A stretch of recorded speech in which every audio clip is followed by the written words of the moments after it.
Behind the greatest goals is a great assist. As the official banking partner of the Premier League, ABSA is giving you the ultimate assist so you can achieve your goals this season. That is a cracking assist! You're getting all the games, goals, and glory. Exclusive access to legends and players, plus game-changing banking solutions. Follow your local ABSA Facebook page for more. Get the assist from ABSA and get things done. That's Africanacity. That's ABSA.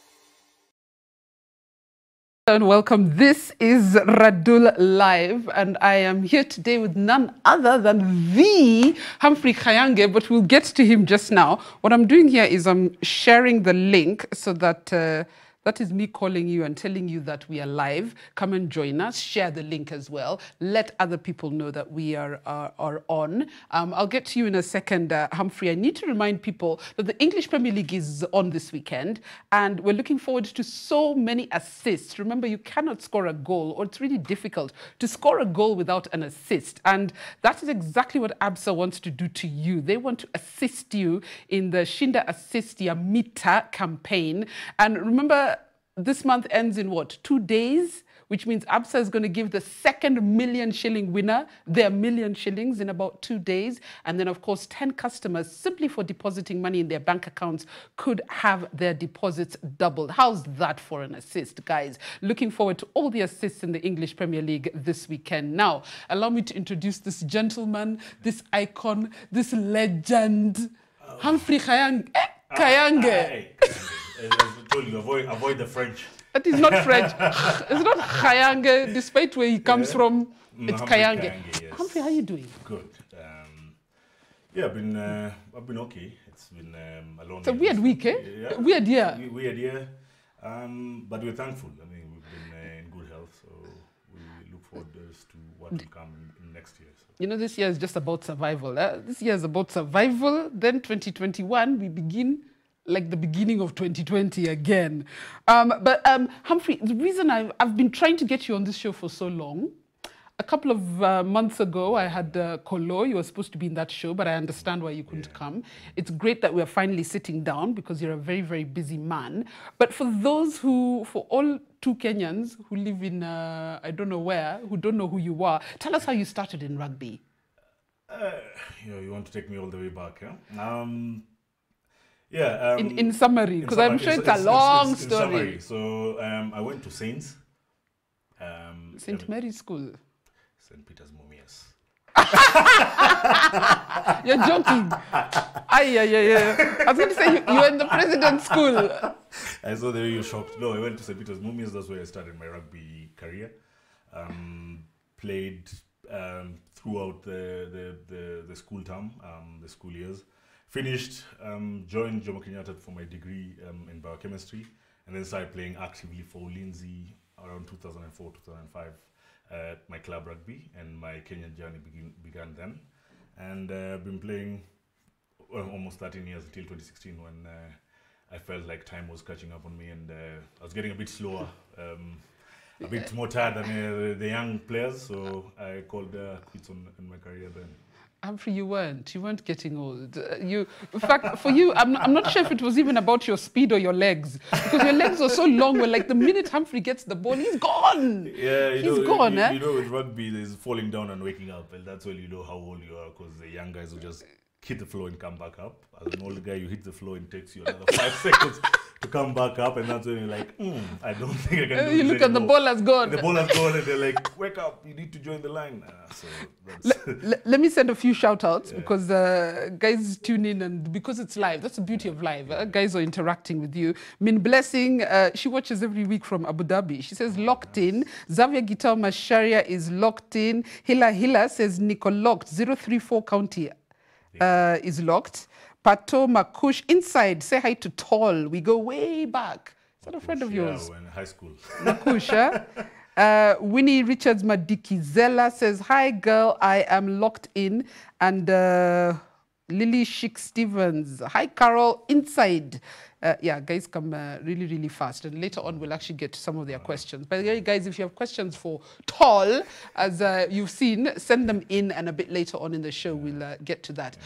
At some point, because you come from a whole rugby family, you know, you, Kolo, your other brother, how is it within the family when rugby is on, for example? Is there complete silence? And how does everybody decide, I want to be like my elder brother and my elder brother?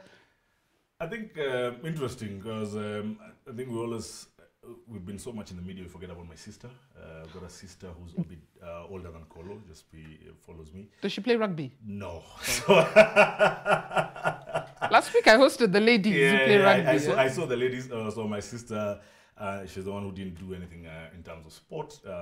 I started rugby, Kolo came later, Michael followed through. I think it's been a privilege, played with both of them at the Commonwealth Games in 2014, so that was amazing. Right now when rugby is on, kidding you not, my mom will sit down there and analyze the game for us, and we're all shocked and looking at her and like, this wasn't part of you. She's watched her boys for long enough. She's watched for long enough, and she'll be like, you guys are tired here. Why are you not guys getting the wins that you used to do? So it's been picked up by the whole group. I mean, my sister is very supportive, silently at the back. But when rugby's on, we're back at home. The TVs will be locked. My mom knows those boys are not moving from that sofa until the game is done. So it's something that really we picked up quite well. And you guys also, you all played for Muamba as well. How did you move from Lindsay to Muamba? I think at that point, at Lindsay, going to Lindsay was, I think I was joining the army. I was planning to join the army. I was about to ask. That was the Lindsay connection initially. That was the plan? That was the plan. So you'd have been... I've been in the forces, and that year, Lindsay got disbanded, so there was a normal rugby and no more going into the army. Ended up walking down to Muamba, and that's where it began. I think Kolo had finished his high school as well, so we just found ourselves down there, and been there ever since. And I know as Muamba, because my nephew played for Muamba, and you guys, unfortunately he passed away, Victor Wayodi, you guys came to Bondo in a big way. Muamba is such an amazing family, and you've continued to support Victor's mom, Louisa, all these years. It's just completely amazing. Yeah, I think it was sad that year. I think December is coming up. We get again to remember about Victor. I mean, Victor and our interaction with them. We call him the little general, because he was very short, but he used to call the shots. Fierce, call the shots. All the big tackles, and that at some point he was captain. That year, Captain Muamba, and he had a bright future in terms of his playing. I mean, his career with Muamba and off the pitch, and it was really unfortunate for us. And we always remember and say all those heroes who've gone down playing for the black shirt are really close to us. And Muamba is like a small family. I think we know. I felt your love, man. I felt your love. We know each one. Every one of us, we want to know a bit more about you, and that bond is what sort of took us to Muamba. And other legends who've passed before, the Segos, for example. I mean, they're just like brothers, really. So we want to keep that going. And for Victor, and every time we get an opportunity, we want to come and be with the mom on the Remembrance Day and continue forth. What was it like playing for the national team when you were captain, Benja was coach? Because when we see the national sevens team, you're always in a good mood, you're always dancing, you're always playing, but then when it's business, it's business. Yeah. What was the experience like playing for the national team and playing alongside your brother, kid bro, man, Kolo? Yeah, special. I think mine starts with Benja. I think when I joined the team, Benja was at the top of his career. Benja was, when I used to go to college and sneak into Safari Sevens, I used to come and see Kina Benja, Kina Osir playing. And now I get into a team where there's Benja and Osir. You know, you can't talk. You just like, these are legends. These are people that have played the game for long. Then Benja retired and came on as coach, and the belief that he had in me bestowed onto me to lead the team, and in terms of his leadership skills. I mean, it was amazing, because Benja would allow you to do, as long as we are getting the job done, all other things around the game, because it's on and off the pitch. I think you can't just focus and be serious on the pitch. We want to be friends and brothers off it. So camaraderie. So the camaraderie sort of builds much better when you do things off the pitch. About Kolo came in quite fast. I think first year, second year was called up to the national team. Of course, when we started playing, I was playing center, Kolo played wing, so we were just sort of in the same part of the pitch, so I used to pass the ball to him. In terms of just ensuring he was comfortable, ensuring, I mean, it's your brother, so you're trying to cover when he misses a tackle, you're trying to give him the nice passes so that he gets to score and get the team forward. So that has been amazing, and we've grown. I think when you were younger, we used to fight a bit, but now we're good peeps. I think the bonding there's so that we much had. love. Yeah, I think the bond has just grown much more, because we spent 13 years into that career. I've played with Kolo. I think it's the first 2 years that I didn't play with him, and him just growing to the man that he is. You must be so proud, really man. proud. I'm proud of you. I mean, there was a time, I think it was, I don't know which game it was, but I don't know whether you remember all the games in your head, but when Kolo was chasing the world record of tries, and there was a time you had an opportunity to try. You actually had to score. You had the ball, you had crossed the line, and you passed it to Kolo so that you could reach his record. Listen, now that I cannot forget. that for me is one of those moments that stand out throughout my career. I think I got to the try box. I'm going to score. I look aside. Kolo is here. I mean, at that point, my mom and dad were there in the stadium. I think it's written in the stars. You can't plan for such things. Yeah. He's just there giving the ball. He got his leading try scorer record on chart, and really proud that and happy and for what he had achieved at that point. What you had achieved together, because it's not an individual accolade. Yeah, I mean, it is and it isn't. Yeah, you know? I mean, team sports are quite interesting. You always have, even the quiet guys who ensure the job is done. Sometimes we forget about them, but we want to look at, I mean, for Kolo it was a huge thing, just getting that record, because he's been chasing it for a few years. And for me, just to give him the ball to score that was unbelievable. And for me, my heart melts for that moment. I'm getting tears in my eyes. Me. Oh, yeah, and really happy that my mom and dad were able to come, because they traveled all along. They didn't know Kolo was going to score at that point. They were only coming for London. So we didn't know whether he'll break the record in that tournament. Then he did. Broke the record, signed the camera, and hung your dad. Oh my goodness! And give him a dad with his shirt. So I want to get back to you. Yes. The moment you guys realized you were going to win Singapore, take us through that tournament. The feeling. What was it like? And finally getting it done. Yeah, I think Singapore's coming. That year we played well. And the previous weekend in Hong Kong, we came close. We played in the quarters. We didn't proceed. But the way we were playing and the way we had trained, we had all the belief that something was going to happen. We didn't know whether it would happen in Singapore or Paris or London later in the season. But that year we'd had a proper build-up in terms of our training, in terms of our preparation, and mentally we were strong. So all the teams we were playing, we knew we had a chance. I think the biggest game was the Argentina game in the semi-final. And winning that game, I mean, the confidence that went to another level. I will always say that you get in the final, you're not sure you're going to win, and your final, you're playing Fiji. You're like, what are the odds? But I think from where we'd come in terms of our preparation, and Benja and how inspirational he was in terms of our preparation, he used to tell us, there's no one in this circuit who will stop you guys once you guys start steamrolling.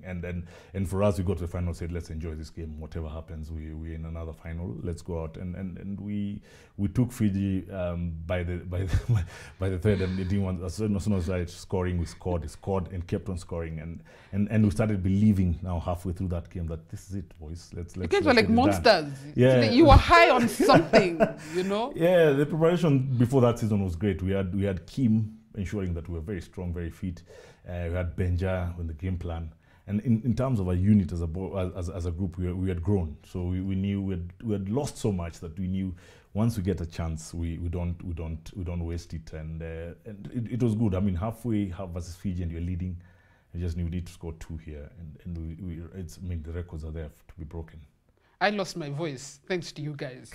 You know, from quarters, you're like, oh, they're going to get into semis. Yes. And then, I lost my voice that day. But it was so worth it. Yeah, that was such a moment. You look back and I look back at the 13-year career. And I've seen how close we've come. A comment here from Hilda Chepto. She's also a sports journalist, actually. She says, ask him what happened to our national team. We've been a bit poor in recent times. And unfortunately, I mean, Singapore was a high, raised all our expectations, and then a bit deflated. What would you see has happened in recent years?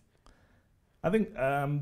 Or are we just being impatient? For me, I mean, as sports fans and enthusiasts, we always want to win. I think we all support different teams, and we always want the team winning.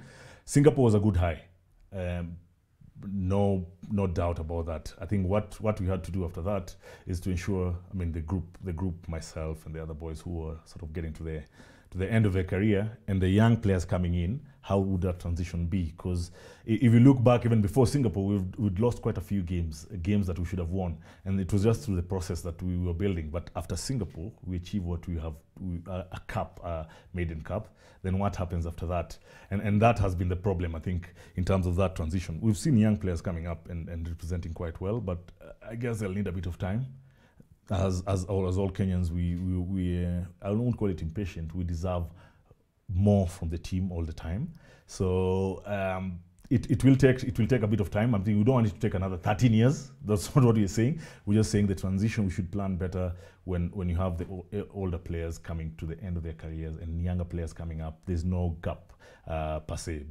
But there's this other thing I won't run away from in terms of our management and how we've gotten our coaching structure, whether people coming in, people coming out. It's just the team is not stable. So you get new philosophies come in, you get new expectations throughout, and the team cannot settle under the such guidance. So there's some things that need to be sorted from, say, the union's part.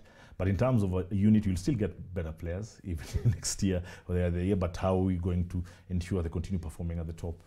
At the top level, yeah, because I mean, there's been fear once this crop of players fizzle out, what next? But like you say, it's good. I mean, once this, I mean, the Amondes and myself call at some point, those are the players that are towards the tail end of their careers. So we've got the George, I mean, the younger players coming up, who deserve to be given the opportunity and the time to just mold their own career and mold their own results. Pegging them on Singapore is good because it pushes them to want to do better. But in terms of where that team had come from, it's a long journey. But no excuses for the team. I think once you've performed at that level, you should be going out. Whoever wears the jersey on that day knows that the previous holder of the jersey achieved this, and this is what it should be motivation for them to want to be better as players. But in terms of everyone else around, whether it's the KRU, whether it's the coaches, whether it's the management, ensuring they are supporting these players to achieve that. Talking about coaching, there's a comment here from Eric Manya. Any chance he will go into coaching? And many people were saying, you're a born leader. Once Benja came out, and we're like, it's a natural transition. Yeah. I think, I mean, having sat out for a while, I think as players retire, the first thing everyone around you will talk about is coaching. Yes, as soon as Benja was retiring, when Benja was finishing, and he had this whole master plan and said, after you finish, I get you under my tutelage for a while, and then you pick up on the team because you understand the team, etc. I went ahead and did my coaching courses.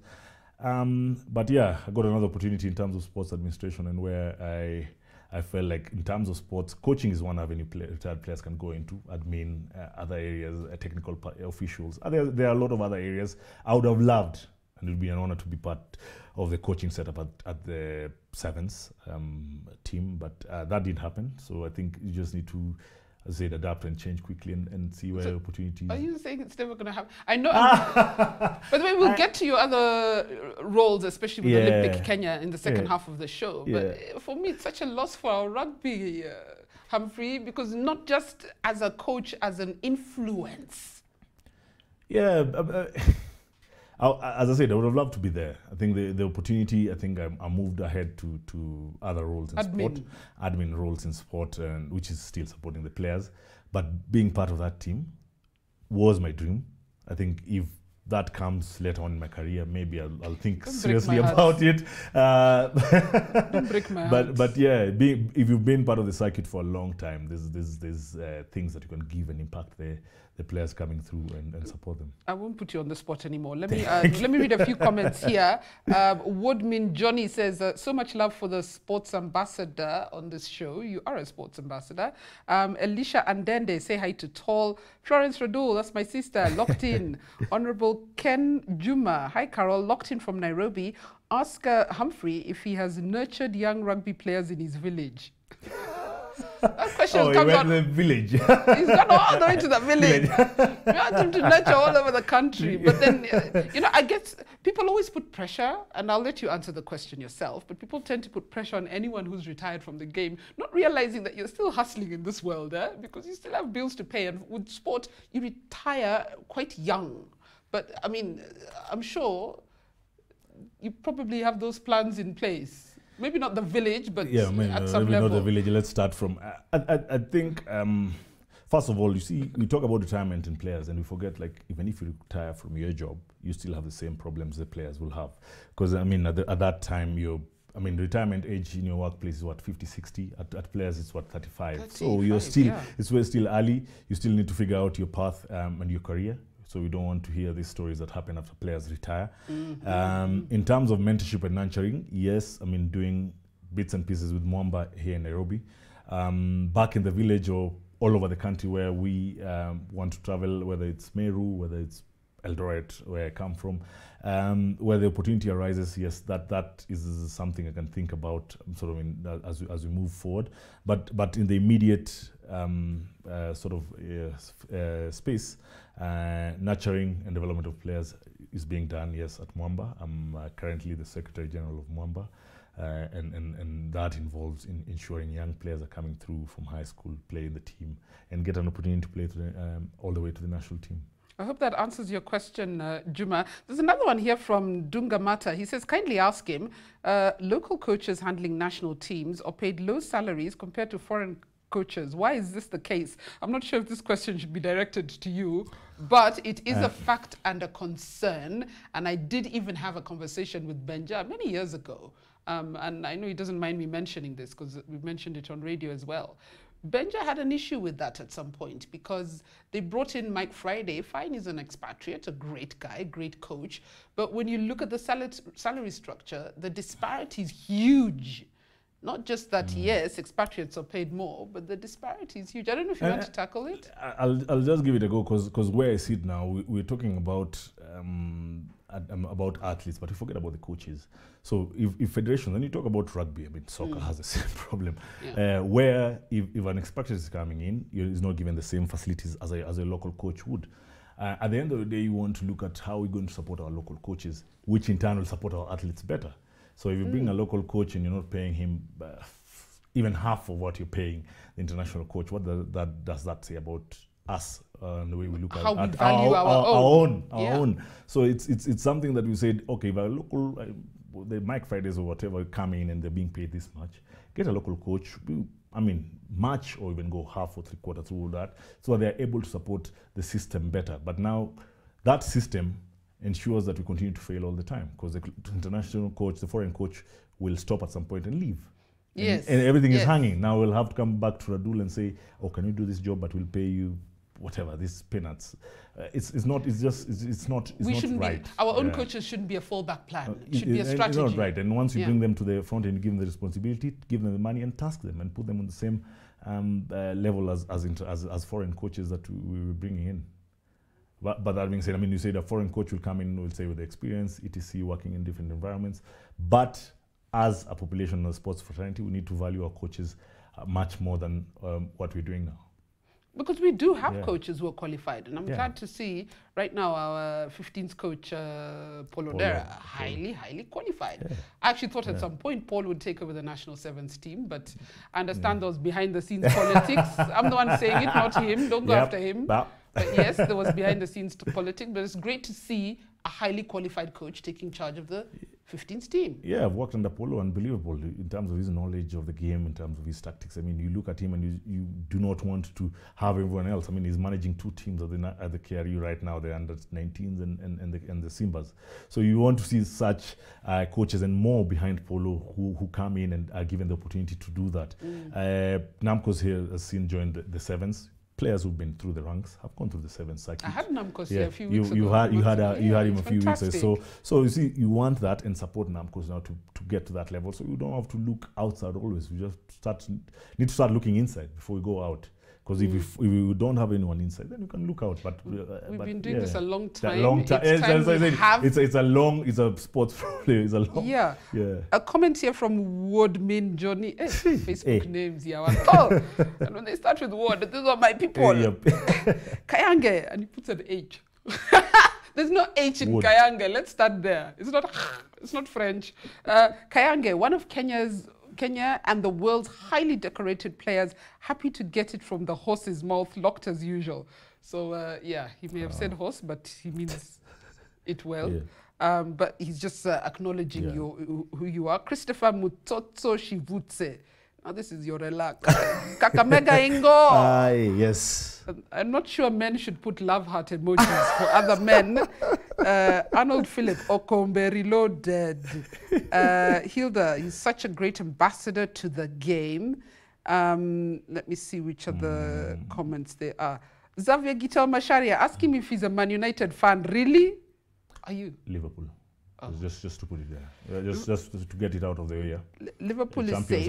Yes. Now, I wanted to talk, before we go into the break, I wanted to talk about your career. There's a time you played for the national, during Safari Sevens, you were representing, I think, Bristol University, which I felt so hurt, but I understood it because Safari Sevens is a fun tournament. But what was your experience playing for a foreign club? Can I call them a club or a university? It was a club at the university club. Yeah. But you were at Bristol University at the time. Yeah. Very big on rugby. What was that experience like? I think, you see, coming to a bit of background, coming into 2012, we're not playing very well with the circuit, with the sevens on the circuit. I got an opportunity to further my studies at Bristol University.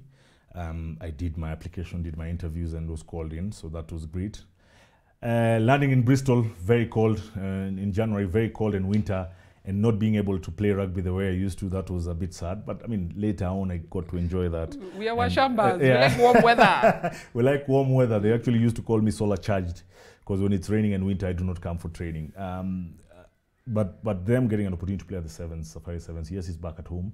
But for me, as under a scholarship, it's something that is more than for my career, more than my rugby playing career. And Bristol is a really huge rugby town. And them coming down for the sevens and playing for Bristol here was amazing. I didn't get all the cheers from you guys that I was playing. But it was fun because there you interact with a different group of people totally. I'm always used to the sevens, your brother. Now you get into an environment where you don't know anyone, and you have to adapt and fit into the system. It was good because it develops you as a player on different aspects of weather communication, interaction, team bonding, and it was fun times with the boys from Bristol down here. I mean, it was sunny. They really enjoyed the sun. They had to do a trip round. Now you were the host. And I was the host, and everyone was just like, "We get to Nairobi, we need to know what to do, where to go," and it was good times during the sevens. All right. There's a comment here. One comment I want to leave for the second half of the show. Recently, former Kenya Sevens captain Humphrey Kayange was appointed to the board of the Kenya Academy of Sports Council. What's it all about? We'll talk about that just now. Hilda Chepto says, actually, I would love to see Humphrey in and around rugby in whatever capacity. He's such an iconic figure in rugby. He is in and around Muamba for the time being, and a player's representative at the NOC, which we'll get to as well. But Hilda does say, I agree with the transition issue, Kabisa, and of course management is really important in any show. If we can just comment about when you were at Bristol and of course playing around the world on the international circuit. Infrastructure for me is a major issue in Kenya. What's your comment about that versus what other international rugby players, teams that you meet, what they're exposed to and what you're exposed to? What's the difference? I'll just give you an example of Bristol, a university club. We had 6 rugby pitches. Wow. That's a university club. You haven't even gone to Bristol Rugby, which is based in town, but as a university we had 6 pitches to train on. In terms of facilities, there was a gym, there's all those facilities around a sports complex that you'd want to use. I think coming from our environment, which you have to understand, there's a lot of things that we do not have. We've performed well, yes. It means naturally we are talented. It just means we're tough. We're tough, yeah. Yeah, we get the job done. But in terms of, say, our facilities, there's loads that could be done by federations, by the ministry, in terms of just ensuring, once you provide the facilities, you'll get the players in, you'll start getting the international games, competitions coming here, which means the game is growing, or whatever game, rugby, soccer, basketball. You start getting these things coming in. But in terms of our investment in infrastructures and facilities where young players and young, talking to from around 6 or 7, coming in and to a rugby pitch and knowing this is where we will start our rugby journey is important. But that cannot be done on, we don't want to start saying facilities and then all of a sudden we want to build a million stadiums and pitches all over the place that will not be utilized. So we want to start the growth slowly. We say we have a few rugby pitches, a few basketball courts around where just kids can come in and play. And from that, the next generation that will come will start saying, oh, there are good kids here who can play rugby. There's a future that is coming. But at the moment, as you said, it's tough. We get lucky. We are talented. I think that's the only blessing we have. We can train on a rocky pitch like Muamba, but go out there and conquer the world. But it's in ideal scenarios where we've traveled and seen.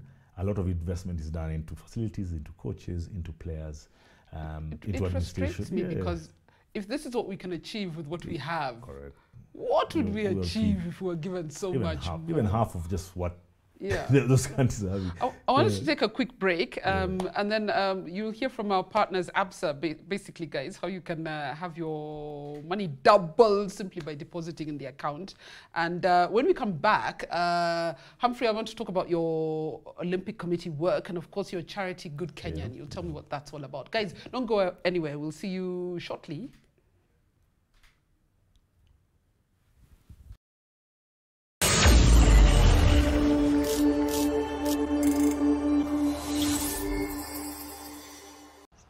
So Simon, if somebody wants to get an assist from ABSA, what do they have to do? So we recently launched this great campaign, which gives our customers a chance to Shinda Assist, your meter, 1 million shillings, just by banking with us. This campaign is quite exciting because every month we are giving 11 winners a chance to win cash. We're giving an assist in cash. Not just cash, but we're giving 1 million shillings to one person. 10 people get a chance to actually double their deposit with ABSA. So what do they need to do? They just need to deposit money into their ABSA account? Exactly. Our customers are one of the biggest support we've had over the years as Barclays and now as ABSA. In this season, we are telling them just for depositing, whatever amount they put into their ABSA account, they get, number one, a chance to actually deposit the value of that deposit. Number two, they get into a draw which allows them to win 1 million shillings per month. One customer will win 1 million shillings per month for the next 3 months. And I understand it's limited to winning 100,000 shillings. Absolutely. So it's very correct, and it's good that we clarify. It just means that if for instance you put in 50,000, we're going to double that, give you another 50,000. If you put 100,000, we'll double to 100,000 only. But if you put in 200,000, then it means you still get to 100,000 only. So basically, if whatever you deposit, you will have that, you stand to have that amount doubled up to 100,000 shillings. Precisely. Whatever you deposit, you get that doubled up to 100,000 shillings every month for the next 3 months. So the campaign started in October and ends in December. We just did our first draw last month. Actually this month, 2 weeks ago, we've had our first millionaire announced, as well as 10 winners who've had to double their cash. Oh no, it wasn't me. You still have a chance. I am an ABSA customer and I do deposit in my account. And this is personal banking, this is business banking, this is salary deposits, check deposits. Absolutely. It's any nature, any kind of deposit. So you don't, as a customer, we're not asking customers to go out of their way. We're asking them to just simply bank the way they do. Sometimes you have some extra load on M-Pesa.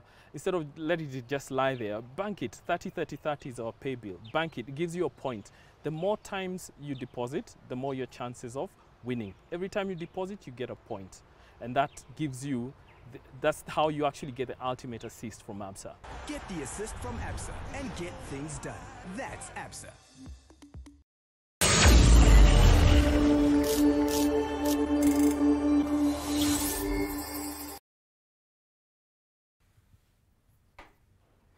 Welcome back, guys. Remember, if you want to have your money doubled in your ABSA account, text the word 22268 for more details. 22268. Just text the word assist to 22268. Now, I'm still here with this legend.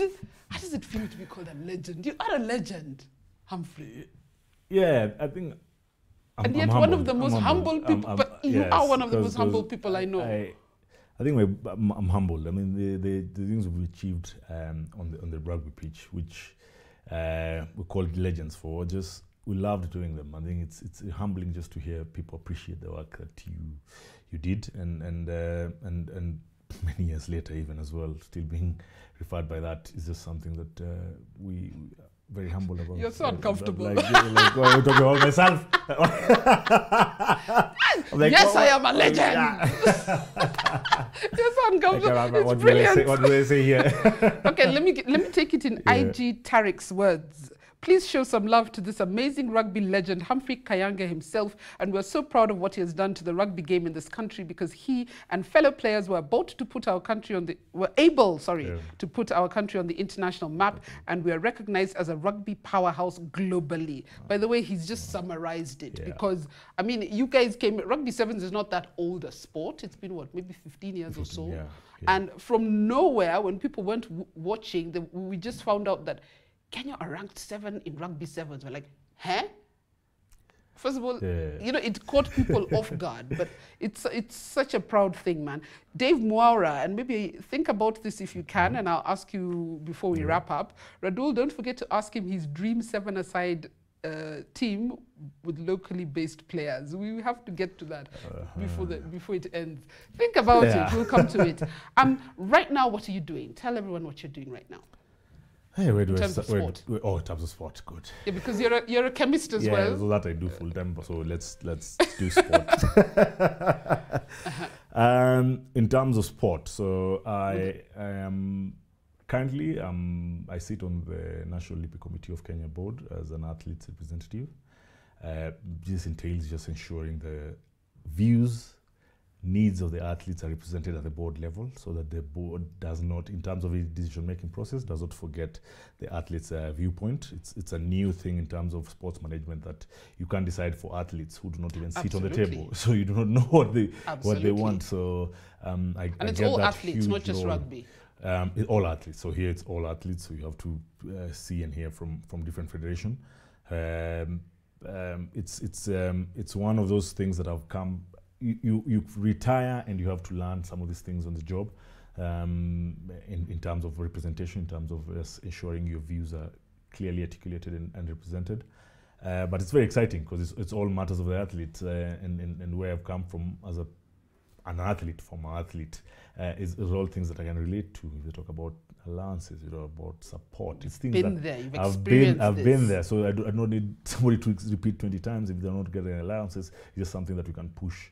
In terms of other rules, it's just I also sit on the Kenya Academy of Sport board, charge of the technical committee. So Kenya Academy of Sport deals with academies and across now all federations as well, in terms of the development and implementation and programs that should be run for these young sort of 13 to 18 sort of year olds in their sports aspirations. And I know last year, I'm not sure if you had a hand in this, when the Kenya Lionesses were going for their Olympic qualifiers.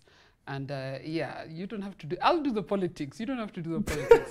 And they were promised assistance from the sports ministry and didn't get it. But the Olympic Committee was able to rescue them. Yeah. But those are such amazing ladies. Can we talk about them for a short time? Just a short time, because we don't have much time. Yeah, the Kenya Lionesses, man. Them, yeah.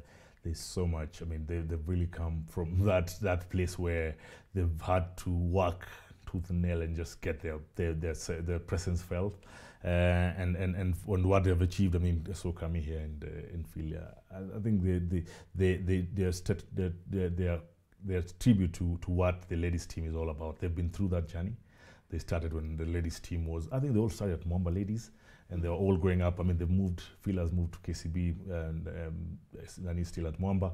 But what they've achieved, and in terms of the interaction that we had, is, as I said, one family, the ladies program, and that point that we're going for that qualifier, knowing that they have a chance of qualifying. I think that was the main thing. They are there, they are the door knocking.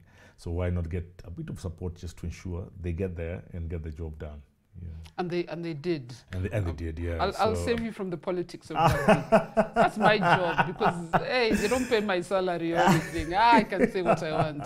But I just wish we would give all our sport a lot more support, you know. I mean, both from fans, from federation, from sports ministry, everybody all round, you know. Yeah, and you look at it, you say sports, we always look at what sponsors and federations are doing enough already to promote the sport, but even you need sponsors to come on board as well. I mean, the Ministry of Sport has been doing what they can, I think, in terms of the support, but a lot of sports development, and you look at countries that have done well, a lot of it's through partnerships. If we get companies just to take up teams and support that and ensure that they can achieve their goals, both the sponsor and the team, that will grow sport, and they've seen that happen quite well for us with the Sevens. If I was Kenya Rugby Union, I would have you as an official ambassador, because I don't see you entering any corporate boardroom and them saying no to giving you a check for rugby. I can't see it happening. You said you don't want to do politics? Who? You. Me? You said you don't want to do politics. No. So you do politics. You. It's me. Oh, yeah, I'm not doing politics, so you continue. Yeah. Back to your job with the National Olympic Committee. Yeah. It's enabled you to travel a lot, because I saw you in Tokyo, was it earlier this year, doing inspection and stuff like that. What else does that job entail? So I think in terms of the role, I've been privileged, and the new board has been very supportive in ensuring that my growth in terms of admin, I've been able to lead. I've led 2 teams out, the juniors though, in terms of the assignments in Algeria for the youth African Youth Games, and in Rwanda. And that is sort of building onto that has got me to be the deputy chef de mission for the team going to Tokyo. I mean, I was supposed to go this year, next year. Yeah. So that's how I ended up in Tokyo early this year. In terms of this, there was a huge meeting in terms of what the facilities, what the training is all about. There's a camp, an athletes camp that will be in Tokyo before the games, so that was part of the job. But in terms of an athlete's viewpoint, in terms of those areas where you are deciding for athletes, they want to come camp in Tokyo, in a city called Kurume. What are the facilities? Are these things going to work really for the athletes? Or, like for example, the marathoners will not go there. Then that we know, we respect that. And know the marathoners just come in 2 days, break the records, come back home. And there you don't want to do that. But you want to find teams like volleyball, the women, they want to go early so that they acclimatize. Rugby will want to do the same. So these are things that in terms of my role and being given the opportunity, which has been huge, I think, for me. Because it's not, you retire, you're not trained in sports administration. You find yourself well, you can there. Be a very good sports administrator, and you say yes, so and that can go right. So far, so good. So far, to so the good. point where, had COVID not happened, you were actually in line for a possibility of getting a role in the IOC, the international body. What was that about? And is it still going to happen? So that is still going to happen. I think you were shortlisted, right? Shortlisted in terms of the candidates for the Athletes Commission. So what we have here is an NOC Athletes Commission, which I chair, and a step further from that is the IOC Athletes Commission, which will be done by the athletes at Tokyo 2021. So the athletes will come in and vote for their candidates. So we'll be doing a bit of mambo ya BBI kutafuta kura kwa village. Hey, it's for sport, it's for the good of the sport. Yeah, but for me, in terms of just being able to sit on that platform, because the NOC already is here. Now you get to the IOC, that's another level in terms of representing views and for athletes, not only in Kenya, but in Africa as a whole. So it was a huge one, and looking forward, I mean, July next year when the elections will happen and how that process will go. You work alongside Paul Tergat, a man I highly respect. My goodness gracious me. What's that like, man? No, Paul is my mentor. I think I look at Paul and say, this is what I want to be when you grow up. I've grown up. Yeah, yeah. When I grow up, this is one I want to be. I mean, you look at Paul and the way he does his things, his values in terms of integrity. You look at him and you just say, this is what, and what he's achieved. Yeah. Listen, everyone wants to be. He was marathon world record holder for years. For years, you know? and after that, what he's been able to do in terms of locally and internationally. So I look at him. I mean, I spend time with him. I spend a bit of time with him, and I always tell him, I adore you and what you've achieved. And for me to go and grow, and you to lead me and guide me in areas that I'm headed is a privilege and truly appreciated. I mean, what I like about our National Olympic Committee now is the fact that we have athletes like yourself, like Paul, people who've represented Kenya at the highest level in their sport, managing. I mean, I don't believe the notion that you have to have played a game to manage the sport, but it does bring a different level of understanding. Yeah, you need a good mix. I think apart from us, myself, Paul, I mean, there's other officials in there who are very good in sport, but you need a good balance. So guys who've been in sport and are moving into the managerial, and guys who are just proper administrators, and integrity is a huge thing. I think the NOC has not recovered from what happened in Rio.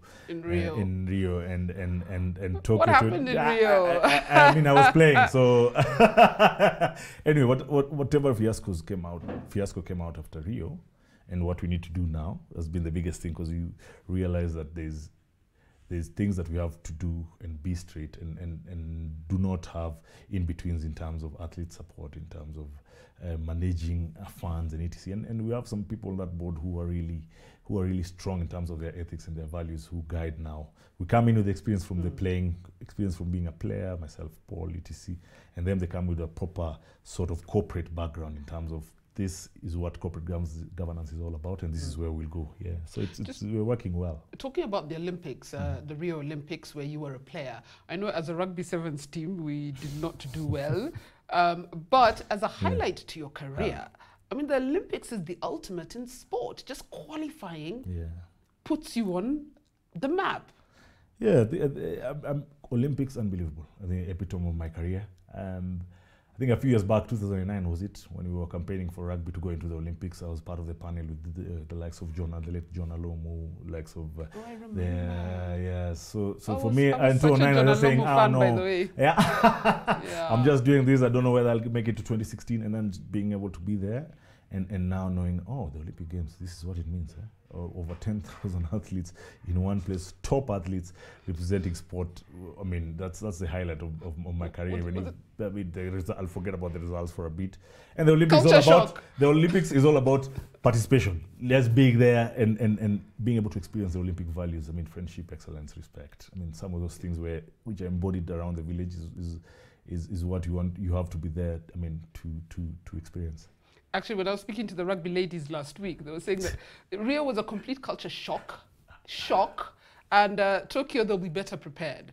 But I mean, that is what you would expect. If you've never been exposed to something, it's hard to say, it's easy to just walk in and tackle I think for us it was good because we've done the Commonwealth Games in 2014, so it's sort of the same thing. You've got whole canteen 24 hours open, you've got things that you can use for free around the village. So you get there, you might easily get a culture shock in terms of what facilities are there for you. Yeah, Kami told me they went for the ice cream on day one, then realized it's not a plan.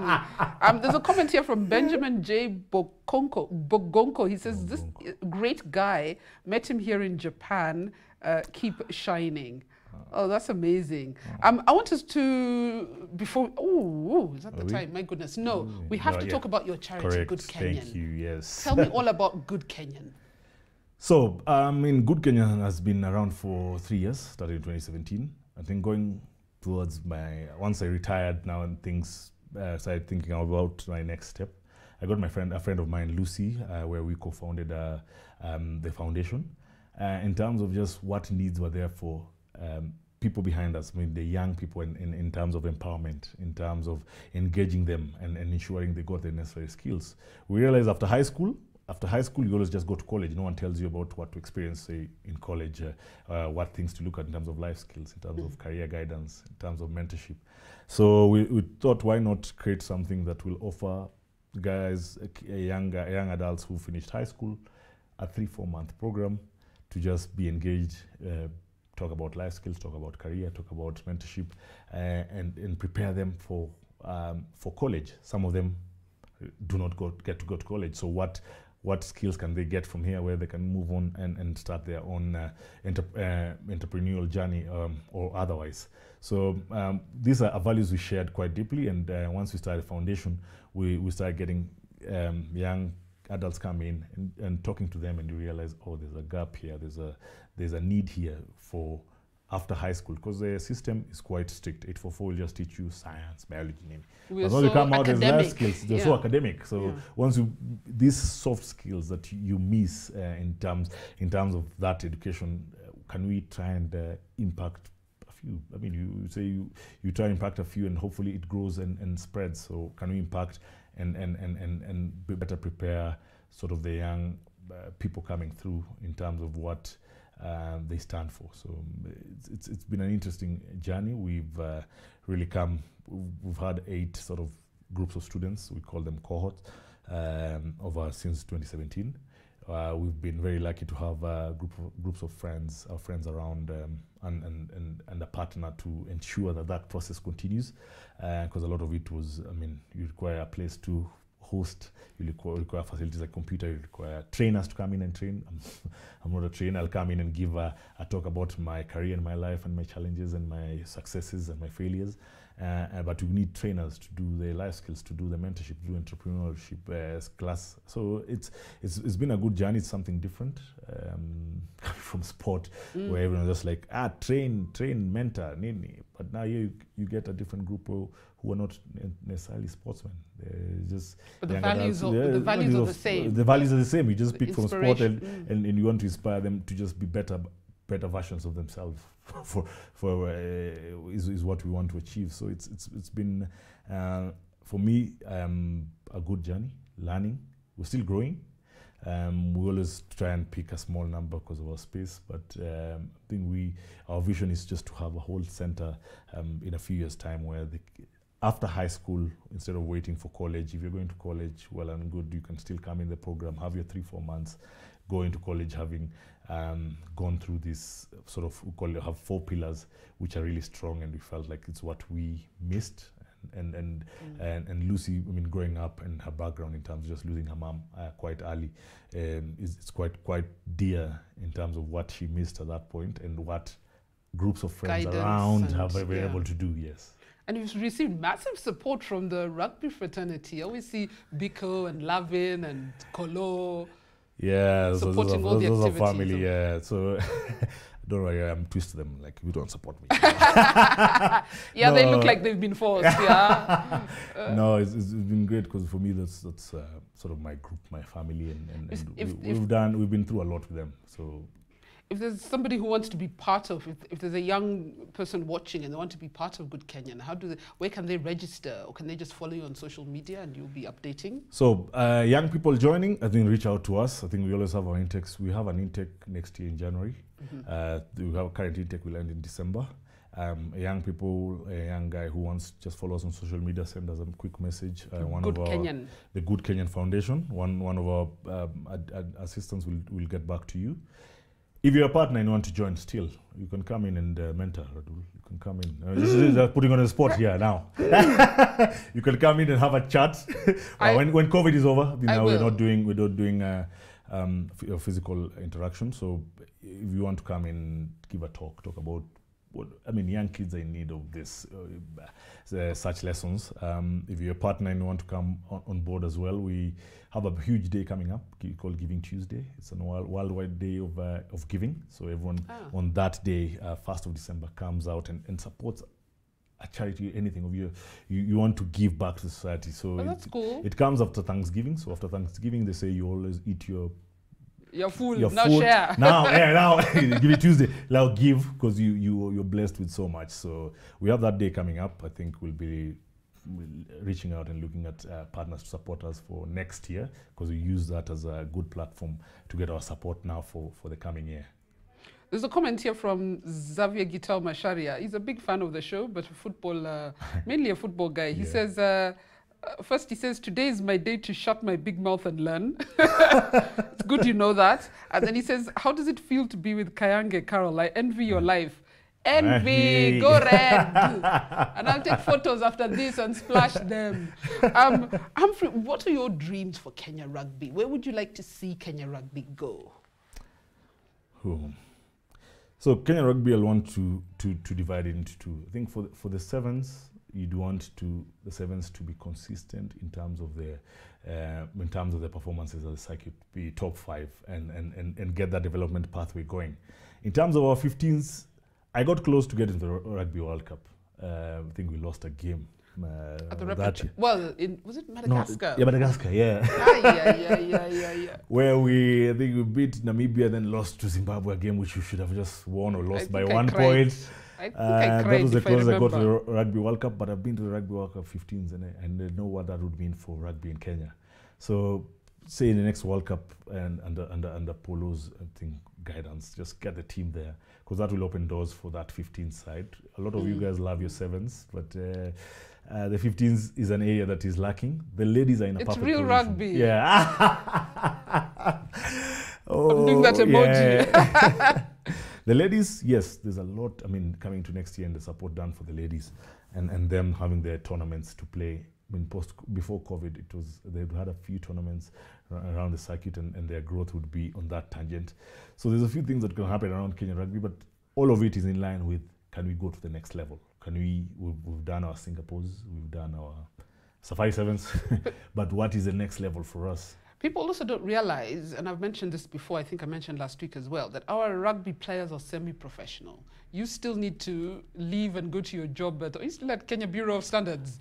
You still have to play rugby, go to work, come back and play rugby, but you're playing against people who play rugby because it pays their bills and it's a career, not a side hustle in quotes, you know. Yeah, and for us, until recently, where people have been talking about a dual career, where you play and you do something else, it's not easy. It's hard because your focus is divided. Because I come in, I train, I have to finish quickly. I used to train, finish very quickly, run to the office. Then at 4 o'clock or 5 o'clock, you're running back to training. It's not easy. It's not the way we would want our sport to develop. So if the sport can grow and move to that place where we get your players to do it full time, and select a group of players, do it full time, and see what can we achieve, and put them and test them and put them and give them the targets and see what can they achieve. But at the moment, I think our environment, and I said we need to understand our environment. We are not there yet.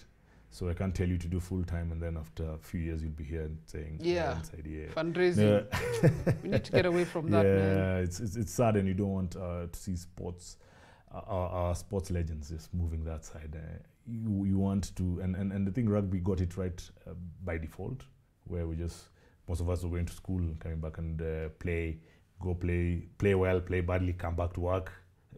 But then you also have to have really understanding bosses, you know. Yeah, I mean, we lost some players who couldn't get that time off. So it's been good that some of us had some good bosses that allowed us to play. I mean, now we have to work full time now. No more time already. You know, people keep bullying me and telling me, Radull, go for CS for sports. Okay, it's not something you appoint yourself, but it's not my path. But I think I've met someone today who loves sport administration, and I'm going to put that pressure on you.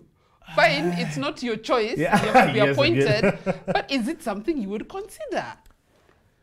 Yeah, I think I've done quite a bit in sports. I'm currently doing a master's in sports organization management. Wow. So I think that is just in terms of preparing myself in terms of what next. I mean, you don't want to be in positions where you do not understand what it entails. Yes. At least do. People don't realize you can't just be a fan and then you say, oh, go for CS for sport. No. So I've been privileged. I've been doing it for the last 1 year. If that, I mean, almost finishing now. That is just in terms of what other roles are coming. I mean, the CS and PSs are critical positions in terms of sports as a whole in the country. And we've got, I mean, Amina and Joe now doing quite well in terms of their support. Can more be done? Caro, just wait. I'll be done and then you can start. I won't put you on the spot. But there are areas they've tried. The areas they've tried. The areas that I think And there's so sports- much more sports- that can be done, that needs to be done. And what I've learned, sports admin in Kenya is not easy. It's the challenges are not the same. You come to Federation X, Federation Y, totally different. And I guess I'll take your pressure lightly and just see what areas. And are there for me for the future. budget-wise, we're never given enough money in the budget in June every year for sport. And that's where the problem starts. I think, That's as where well. the problem starts. I mean, I keep telling people right now, it doesn't really matter who you put as CS for sport. I have nothing against Amina. She's a lovely woman, by the way, eager to do the right thing. If you're not given the money, Look at the way budget is allocated. You're Yeah. like, so our sports is not that tricky. it's not that serious. So it's tricky. I saw somewhere on YouTube where you said you're an Usain Bolt lookalike. good. Yes, I actually have a picture. Would have shared the picture early. Well, you look like Usain Bolt. I kid you not. We were in Glasgow. I had a yellow Nike T-shirt. Uh-huh. So we're walking around the shopping mall with some of the Kenyan boys, and somebody came and said, "Hey, you saying you want to sign?" So I was still shocked. I'm like, do I sign? Do I sign now, or do I just tell him I'm not Usain? Like a young kid, I'm like, hey. So You I signed actually- an autograph as Usain Bolt. yes, because I'm a lookalike. I need to shave my hair. There's pictures. I actually put 2 pictures, and I'm like, I actually look like Usain. You do. I've not seen it. I'm not seeing it, but maybe if I see the leave photos it. you're talking about Yes, next to each I'll other, send. maybe you look like Usain Bolt. Can you run like Usain Bolt? I don't know. No, I can But run, have you I met can, him? I Because can, I can run faster than Kolo. I met him briefly at the Tokyo, at the village, at the games village. You know, when Usain comes into the village, pandemonium, like you can't even get close to him. I haven't interacted with him, but I was able to say hi and be like, try and be calm. Like, hi, Usain, hi, but you can't. like, I cannot. I have to keep calm. what do There's you say? Usain Bolt. No. What do you- I think I would embarrass myself. I would embarrass myself. yeah, that was one of those moments. I'm just like, keep calm, just say hi and walk. But you like Don't fall, don't trip, don't embarrass yourself. And then finally, of course, you must have a hobby. I see most rugby guys are very good chefs. And I keep telling Kolo, I will block him one day on Instagram because when I'm trying to eat right, he's posting his chicken and you what, all the food he's made. I know Mbachi, very good chef. yes, Then there are those who play golf like Lavina Sego. Where do you fall? I fall behind Lavin. Golf. Yes, I've taken up to golf. I hear it's addictive. It's you know, once you're used to playing rugby on a Saturday morning or afternoon, there's always something in your calendar that you need to go and do. And after I golf, trying to see if I can get to where Lavin is because he's really good. Lavin is good. He's really I see him in competitions. I see him in participating in competitions. And I got you off the golf course today, and I apologize for that. But I think there's still time for you to go back. Humphrey, I've enjoyed this hour. Yeah, I didn't know we could. And do you're that. asking me, what are we going to talk about for 1 hour? You know? And I'm Yeah, sure you that see people are there's going to say, loads. keep talking. Keep talking, Unfortunately, yeah. we can't. I need to let you go and enjoy the rest of your Saturday. But thank you so much. No, really appreciate. I think the work you do in terms of ensuring people come on the show and talk about this. It goes a long way, yeah. I hope so. It goes a I long hope way so. because once you bring the sports, because one thing is to get sports guys, sports personalities to come here and talk, and Talk that's how we about engage, sports. talk about sports and engage, and it's really good. And the work you've done over your career in terms of sports, say the queen of sports. Nabado, hey, you called me Queen of Sport on Instagram. Gram. Hey, Sema likes. Hey, Sema likes. Air bump. I do air bumps. But thank you so much, Humphrey. And I wish you all the best with I hope you get the IOC position. For me, you're somebody who can actually change sport in this country. Of all the interviews I've done here, you're somebody who can actually change or do something, take sport in Kenya to the next level, Yeah, I man. mean, collectively, let's all take sports to the next level. Yes, but you need somebody at those tables, at those seats. But we can all, as a community, just ensure we do that. If you get appointed, or should I say when you get appointed, the pressure is on, eh? Just know. I know that time I won't even ignore your call. Like, Humphrey, remember we talked about this? Humphrey, we talked about now pick. Anyway, thank you so much, and thank you guys so much for watching. And next week we'll see you again on Radull Live, where we'll get another amazing, inspirational athlete. There's so many I've realized. But thanks for watching, and we'll see you again next week. Thank you.